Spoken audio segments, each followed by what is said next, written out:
C'est un leader ya Congo profond, leader na mapata. Asilisa luxe ya avion, atia complexe ya avion mopandi, compagnie aérienne o etika voyage na défaut. Pour a commissaire yango eloko pamba bondi melanga que à travers l'avion na yemo kwake Airbus 330, Airbus 320 pe à terre. Quel que soit rang social na yo, CAA a pesi opportunité, ya ko voyager sans plaignant pour a bouki ba prix a commissi yango très abordable. Billet nyonso eza ko kita o voyager partout n'étendue nyonso RDC, tina Congo profond. Prix à billet, engaye, neti kaka nyampoul, et comme très abordable veut dire, moto tout quel que soit rang social na ye, anatina koka mingai na nzoto te, pour na ko voyager. On peut femme d'affaires, commerçant, politicien, responsable d'entreprise, enseignant, et ezala yo chayo, les lots na modèle CAA, boukeli ba prix à billet, ni melanga que complexe ya ko voyager, sili,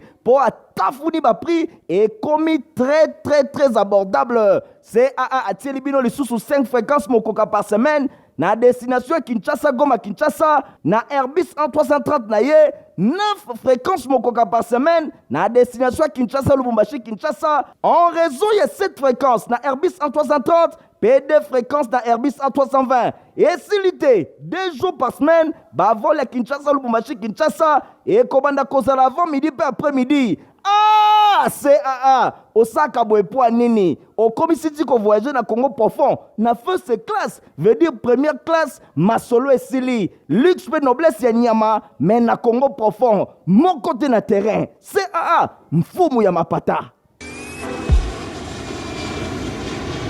Bon début de week-end, na balanzi nyonso ya journal ya peuple pour la peuple mbote na bino bisika nyonso tu bozwa mitika ete to fongola. Ya vendredi 15 octobre pour la côté sabino ndenge plénière moko ezalaki organisé kuna na Assemblée nationale et pas wapi ba député bandimaki ko prolonger pour na 10e fois état de siège na province ya Ituri pe na Nord Kivu hérité mapindemi domi bendelongwanza. Plénière ya jeudi 14 octobre na Assemblée nationale ezalaki mingi consacré na examen pe adoption ya projet de loi oyo ezali kolobela autorisation ya prorogation ya état de siège na une partie ya territoire national mingi penza na province ya Ituri pe na province ya Nord Kivu. Bosimba ke chambre basse ya parlement ba votaki pour na 10e fois état de siège sur 284 députés ba votaki 275 bandimaki oui 8 kati na bango bavotaki non pe moko asabstenaki. Bosimba ken absence ya ministre d'État en charge de la justice ezalaki bongo ministre d'État ya développement rural François Robota yende a présentaki économie ya projet de loi oyo liboso ya représentation nationale. Pour l'essentiel, le ministre d'État Robota a déclaré que le service de sécurité ya RDC bazali kosala mosala makasi pe bazali engagé na ba front ya ndenge na ndenge pour na ko réduire ba capacité opérationnelle ya ba force nyonso bazali kosala mobulu kuna na est ya République démocratique du Congo. Bosimba ke ba avancé moko significative ezali komona na ndenge ministre d'État ya développement rural atalisaki. P. Sengeli Bosimba ke na ville ya Beni 3 ADF bazalaki capturé 2 Congolais. Pe moko azalaki sujet Ougandais nyonso wana na axe nord mingi penza wi mai bazalaki ya kokangama na axe sud mingi penza na ville ya Butembo. 4 grands collabos ya ba ADF bango pe bakangamaki bango nyonso ba Congolais. 4 mai baraka bango moko ba mipesaki pe 200 cartouches na bango ezomaki elongo na ba armes A4 47 mobimba ezalaki récupéré pe ba matériel ebele ya ndenge na ndenge. Ba honorable député na ngambu na bango ba pesaki pe ba recommandation ebele epai ya gouvernement pour na kosala enfin que amélioration ezala na état de siège oyo euti kozala projet pour na 10e fois na niveau ya Assemblée nationale. Commission mixte paritaire oyo etiamaki en place pour étudier la candidature ya ba membre ya bureau ya CENI et déposaki rapport na bango depuis mercredi 13 octobre kasi eloko nini etiami puisque ba composante ebele ba pesaki bango chance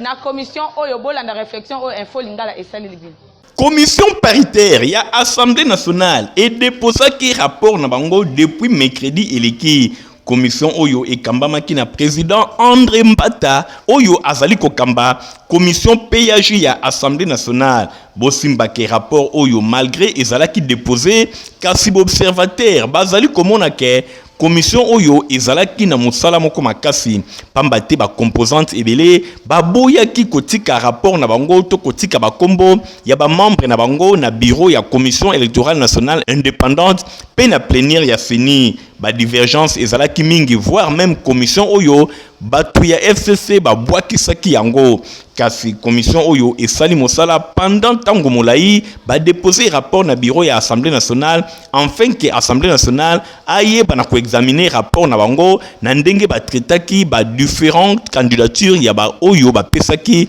na ngambu na bango malgré ba divergence na ngambu ya confession religieuse kasi si confession religieuse bango balobi ke ba déposaki déjà ba procès verbaux na bango na tina wana batu bazali komituna rapport oyo commission mixte paritaire et outi kotika na bureau ya Assemblée nationale eloko nini eza kuna na kati lamuka aboyi ko déposer ba kombo plateforme FCC aboyi ko déposer ba kombo to éviter soki nani a déposer ba kombo union sacrée topé ba confession religieuse fils oyo baninga na bango mosusu bazali ko bwakisa bango miso ya batu nyonso ezali kozela plénière ezala convoqué na ngambo kuna ya Assemblée nationale epai wapi tokoyeba contenu ya rapport oyo André Mbata elongo na ba membre nyonso ya commission paritaire mixte oyo etamaki en place ba déposer na bureau ya Assemblée nationale. Affaire à suivre. Espoir, il y a population congolaise et Kouignon Sonamaï après plénière, il y a le 13 octobre, Kuna na Assemblée nationale, Bazelaki, Beli, à peuple bas, Koué, sa dossier à Ram Kassi et Simbite réflexion, ça signé à Michael Bustot. Misu ya ba Congolais belé zalaki tourné vers l'Assemblée nationale avec décision au Saganate mokolo mercredi 13 octobre pour na koyeba nini ba député ba kosala pe décision nini ba kozwa contre Ram oyo eza konyoko lebele ya ba Congolais ba député bango moko ba yana décision ba lia minu na ndenga ko Saganate ba sebisi yango neti ba sebisaka maseti ye moko auteur ya question orale avec débat honorable Claude Misare akenda kutu mopanzi te liboso ya ye moko ministre PTN Kibasa Maliba abeta ba main libre bondi melangai ke ministre Augustin Kibasa Maliba azwaki ba kake na matoi po honorable Claude Misare alobi na ye ata bengi ba koko na ye akala oyo baza na village ba ye awa na bakufa ba ye na Assemblée nationale ata ba pesi bango une année ba kozala jamais en mesure ya ko répondre na dossier ya Ram. Augustin Kibasa Maliba beti misu a comprenaki te neti baniki ya kibota kasi na suka ya film Ram ekwei nango kaka te après intervention ya ministre PTN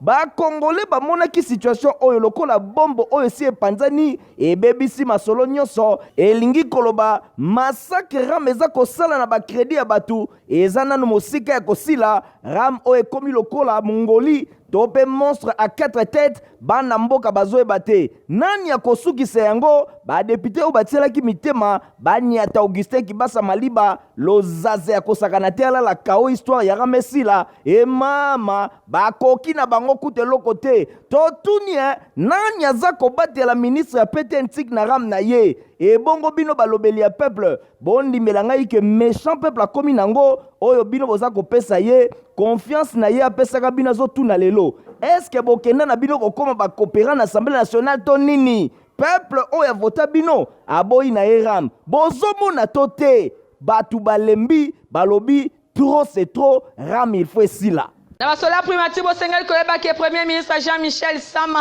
Lukonde Kienge a lancé ki jeudi 14 octobre misala ya projet Kinshasa 0 trou et salemaki kuna na croisement ya ba avenue université pe victoire na district ya Funa hérité mapine mi apesi mino ba détail.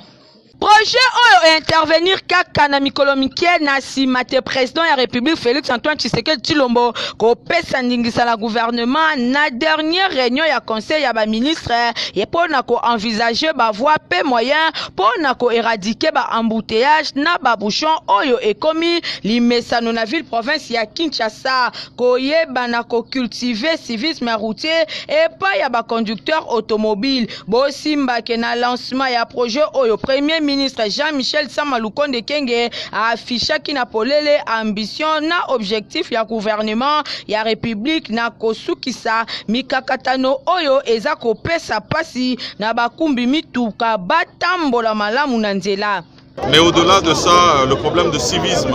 Nalingaki na koloba ke tozali kotalisa ba ambition objectif parce que lokola bolandi mikolo uti koleka na conseil des ministres na biso ya suka pour excellence monsieur président de la République azongelaki likambo etali ba embouteillage pe ba bouchon na ville ya Kinshasa kasi likolo ya wana problème ya civisme routier ezali pe parmi ba makambo ebele oyo ezali komema ba bouchon pe ba embouteillage na ville ya Kinshasa. Liboso ezali nano incivisme routier ya bato ebele particulièrement bakinois awa na ville ya Kinshasa ezali problème ya circulation routière ndenge tozali ko assurer police na biso ya circulation routière esengeli azala ya kokemba pe lisusu makambo etali nzela awa toye na cadre ya voirie to pe banzela oyo esengeli ezala réhabilité pour que ba raison ezala lisusu te na ba embouteillage oyo tozali ko assister na yango pemeni ya wana eko permettre pe lisusu toyeba na kozwa banzela secondaire parce que ndenge boyebi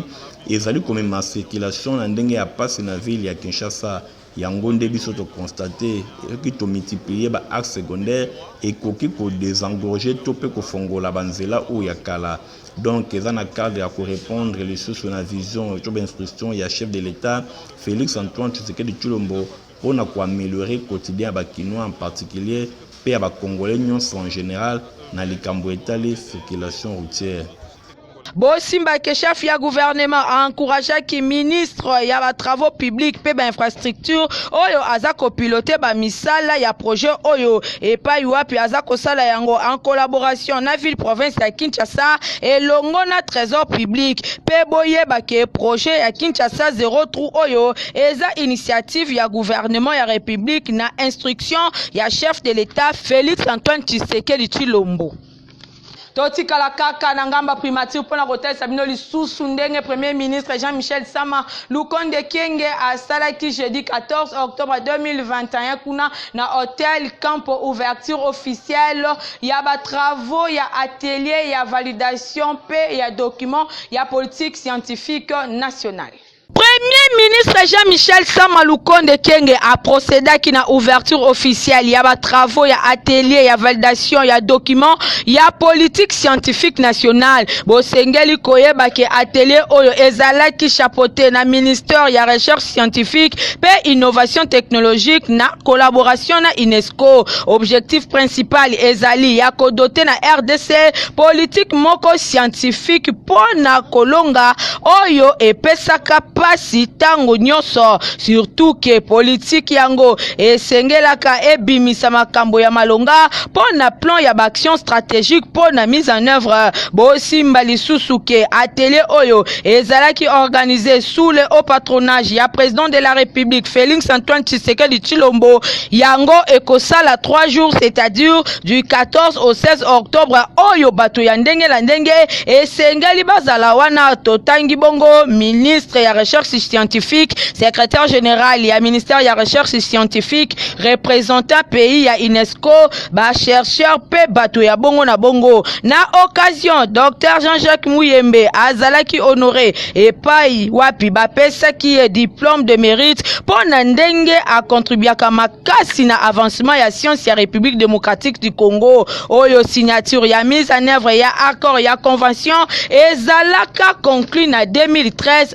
entre UNESCO na ministère ya recherche scientifique oyo e abutisaka na korekritaka consultant international moko pona ko accompagner processus ya formulation ya politique scientifique na République démocratique du Congo. Kasina oyo etali ba travaux oyo lancement lango e salemaki kitoko e pa na moko premier ministre Jean-Michel Sama Lukonde Kenge kasi baza kozela kaka ba expert basangana po ba bimisa projet projet ya plan d'action stratégique oyo eza kozelama ba préparer atelier ya restitution ya projet ya plan d'action stratégique pour na consolidation nango na ba partie prenante ya ST pe ba bimisa lisusu document ya politique scientifique na plan d'action stratégique oyo eza validé na issue ya issue ya forum ya validation oyo. Plateforme Lamuka va trouver compromis na bakambi ya hôtel de ville pour la marche na bango oyo kosalema samedi 16 octobre oyo ekobanda kuna na commune Yanga bandenge hérité Mapindemi apesi ba détail. Marche ya plateforme Lamuka oyo ezalaki plusieurs fois repoussé et pas ya ba autorité ya ville ya Kinshasa finalement ekosalema samedi 16 octobre à partir ya commune Yangaba oyo ezali bongo point de départ ya sika et pas wapi ba partisan ya Martin Fayulu Madidi baponi pona kobanda marche na bango balobi bakozala capable ya ko rassembler bataba 30 000 étudiants mobimba ya Inikin, population ya Mongafula, Selembao, Makala, sans compter ya Kisenso ya Matete, pour na kovimbisa mulongo na bango, bosimba ke ba militant ya Lamuka, bango nyonso bazali bongo mobilisé pour na marche na bango ya samedi 16 octobre. Na boyokani oyo esalemi entre ba responsable ya ville ya Kinshasa et longo na ba membre ya présidium ya Lamuka, bosimba ke bakani kobanda à partir ya commune ya Ngaba, bakoleka avenue Kianza, bakobanda lisusu na rond-point super Lemba, ti bakobima na boulevard Lumumba, et pa wapi bako continuer ti na première rue limitée na Saint-Raphaël, et pa wapi bango nyonso bakozala wana po na koyoka message oyo ekouta et pa ya coordonnateur ya mikolo oyo ya plateforme Lamuka mwana mboka Martin Fayulu Madidi oyo akani kopesa mot d'ordre et pa ya ba militant na bango ya Lamuka kasi présidium ya Lamuka bazali kosenga na ba force ya sécurité ba yeba na ko encadrer marche o na ndenge ya malamu pour na ko éviter ba incident et yeba na ko salema te plusieurs fois reporté, plusieurs fois repoussé, mbala oyo, marche ya Lamuka ezali autorisé na itinéraire oyo toti kopé Sabino. Entreprise Bab Bazala qui na marché à liberté pour na côté ka ba farine ya manioc pe ya maïs ya qualité moko supérieure na prix moko ya se hérité Mapindemi Michael Bristoto. Et comme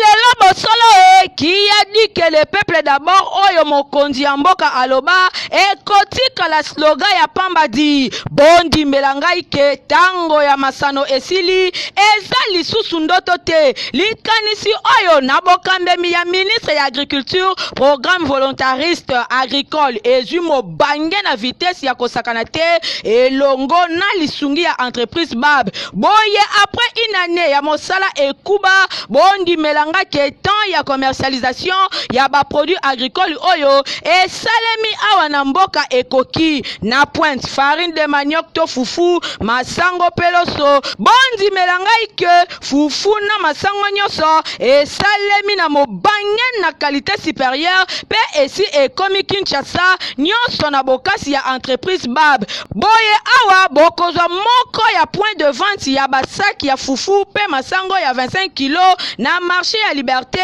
ba vendeur bazanga kite koloba tuto le président wetu wa Mukongo Felix Antoine Tshisekedi Chilombo bwalu bimpu buji mutu enzele tetu bina Kasai Oriental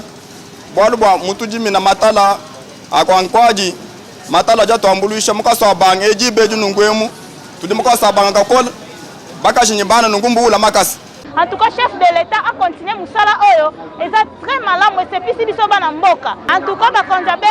continuer Moussala Oyo. Basali Moussala très propre, plein honneur, nyos et Mboka na biso. Ah oui, biloko euti mbingudi esi eye moko te na terrain, ba farine de manioc, pe ya maïs ya koko di coco na qualité supérieure et tie bango mopandi, ba teki basengi na entreprise Bab. Stock éthique la kokata na te pardon pour degré ya qualité ya boye bazami balete kitoko.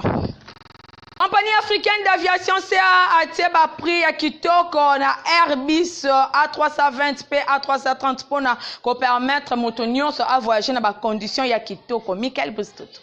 C'est un leader ya Congo profond, leader na mapata, asilisa luxe ya avion, atia complexe ya avion mopandi, compagnie aérienne ou etika voyage na défaut. pour commisser yango eloko pamba bondimelanga que à travers bavion na ye mokwake Airbus 330, Airbus 320 pe à terre, quel que soit rang social na yo, CAA a pesi opportunité ya ko voyager sans plaignant pour abouki ba prix a commissi yango très abordable billet nyonso eza kokita o voyager partout n'étendue nyonso RDC tina Congo profond. Prix à billet,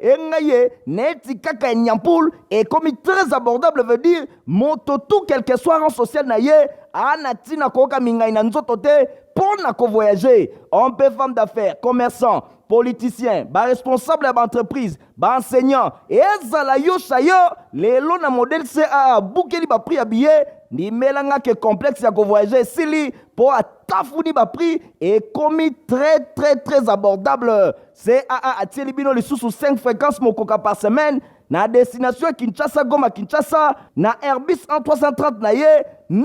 fréquences mokoka par semaine, na destination Kinshasa, Lubumbashi, Kinshasa, en raison de 7 fréquences na Airbus 330, P2 fréquences na Airbus 320. Et silité, 2 jours par semaine, vol à Kinshasa, Lubumbashi, Kinshasa, et Kobanda Kozala avant midi et après-midi. Ah, CAA, Osaka Boepoa Nini, au commissaire ko voyager na Congo profond, na first class, veut dire première classe, Masolo et Sili, luxe et noblesse ya Nyama, mais na Congo profond, mon côté na terrain, CAA, mfumu ya mapata.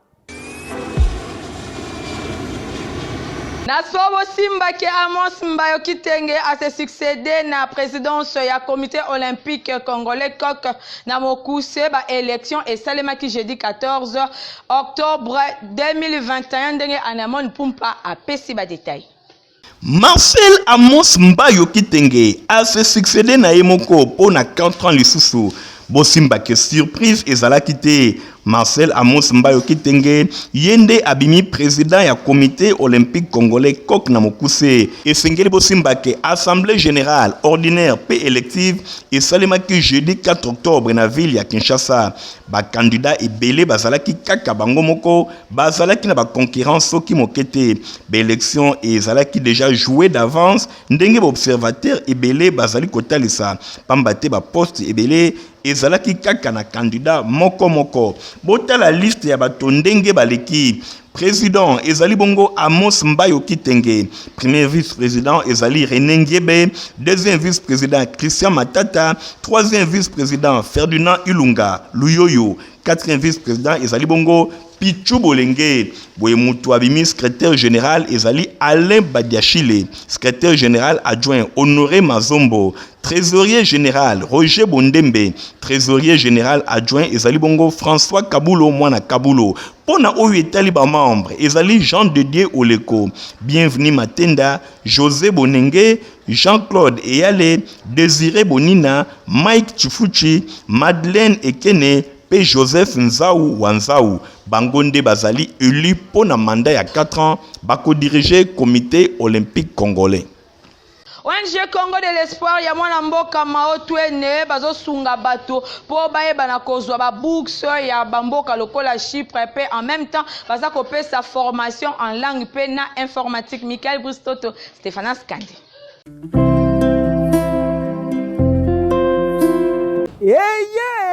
ONG de Congo de l'espoir ya mwana mboka le président Maotwene eye libino makambo ya bolinga kadi otuninga eza nini Congo de l'espoir ememe libino opportunité to libaku ya kokende kotenga na Chypre pour la nouvelle année académique 2021-2022 batie libino ba bourse d'études ya kaka na passeport na yo na ba bulletin ya 4e, 5e et 6e des humanités na 2 semaines ya pamba oyoki 2 semaines ya pamba ozwi visa na yo kitoko opesi Kinshasa na pipo. Biso ONG Congo de l'espoir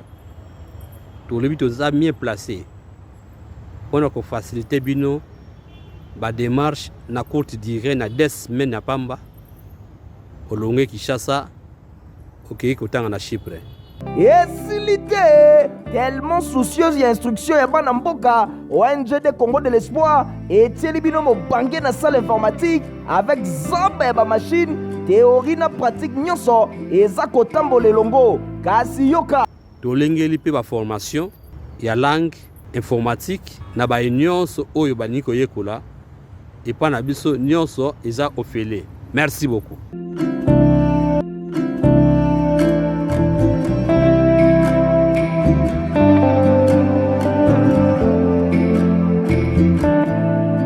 okanisi esili tin Congo de l'espoir ya président Maotwene etieli bino bacours ya alphabétisation gratuite yaka koyekola français anglais mpe lingala okofuta eloko te otuni ngai adresse mpo na barenseignement ya kokende kotanga na Chypre mpe bacours ya informatique yaka na route Matadi numéro 3 bis référence Arrêt Libulu Camp Badiading. Kasi mpo na bacours de langue to mpe alphabétisation yaka na route bypass Arrêt Munongo na avenue Kimwingu numéro 43 p 45 na kati école excellence.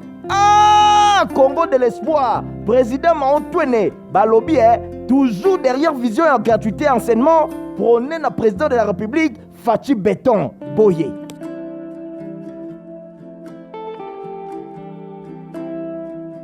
esika ya kozwa basapatu ya kitoko eza se moko na 7e rue limete epai ya Papa Griffe hérité mapindemi iganting. baye nyonso basepelaka na basapatu ya kitoko basandali ya kitoko oyo ezali poso ya nyama bakwiri ya ndenge na ndenge oyo ekuba esika eza kaka se moko na place commerciale na 7e rue limete epai wapi Papa Griffe sa père d'état azali kosala mikoto ya malonga oyo ekuba boye esengeli kaka te kolulaka oyo ezali kouta na mikili ya bapaya na mboka na biso République démocratique du Congo toza pe na batu bazali capable ya kolatisa bana mboka